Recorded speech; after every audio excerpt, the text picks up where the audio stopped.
when I was done bad, there was nothing that I knew I could do to just make my life better.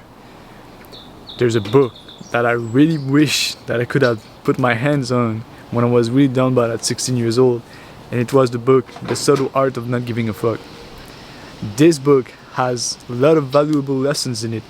We could say that it's a philosophy book, but I wouldn't say that. It's like a mix of a philosophy book and a practical book. There's a lot of really good lessons and values in this book. If you're down bad and you don't really think clearly, that's a really good book to start with, because you're just gonna read, and like almost every single pages that you're gonna go through, you're just gonna feel like enlightened. You're gonna feel like, oh shit, like I never thought about that. That's really smart, and like it's just gonna implement in your mind, and really your thought patterns that are really that are really trash right now, we're gonna be honest, well, they're gonna start to shift and become really, really healthier. A lesson that I learned, I think the most valuable lessons, there's actually two. I wanted to talk about only one, but I just thought about another one. I'm gonna start by the second one. The thing is, The Subtle Art of Not Giving a Fuck, the title is false, alright? You always have to give a fuck about something, so you have to choose your fucks wisely, alright? Like, give a fuck about like your family, give a fuck about like your purpose, things like that. But choose your fucks wisely mean you shouldn't give a fuck about like what other people think about you. Like, well, to a certain extent, yes, you should, but it's not really smart to give a fuck about everything people think about you, because then you're just not gonna be able to be your own person and act in a way that makes you feel good in this world. So that's the first lesson that I learned. The second lesson that I learned that is really valuable is that we shouldn't focus on what we want, we should focus on what problems we want to solve. So what problems in your life do you want to solve? Let's say you have a problem with a certain family member, you have a problem with your career, you have a problem with your mental health, physical health.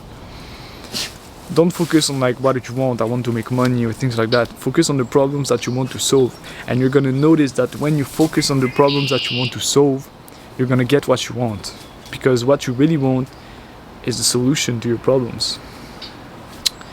Imagine that. Think about the problem that you have right now. Any problem that you could have. It might be with your family member. Let's say you have a really trash family situation with like your father, let's say. You would dream to have a good relationship with him. Well, that's the problem that you want to solve. You want to solve your relationship.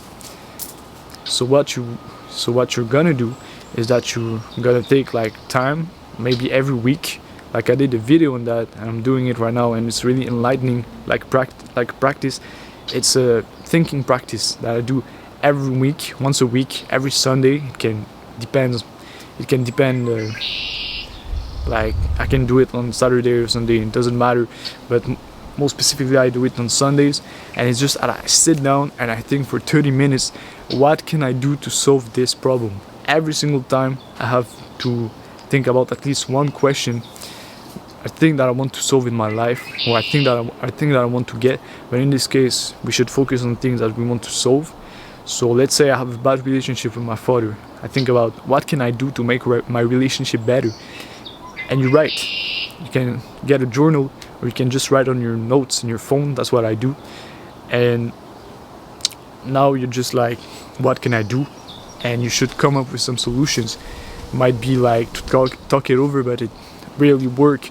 The solution would be more to like really focus on yourself, become your own person, become someone solid with a big character, someone that doesn't like just fade, that just becomes phased with the stress and all of that. That can just stay calm in any situations. That would be the thing that you would want to do to really fix a relationship.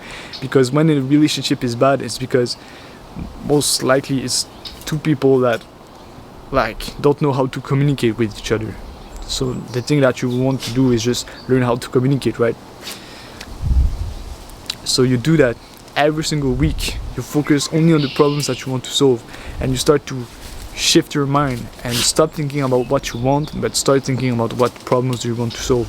And I can tell you that if you don't just be a pussy and you don't do anything with this video and you really implement what I just taught you, like you put this video on, I don't know, in a playlist or whatever, I think that you watch every single day and that you try to act upon, like your life is really gonna change. And you have to have this mentality with all of my videos if you really want to change something.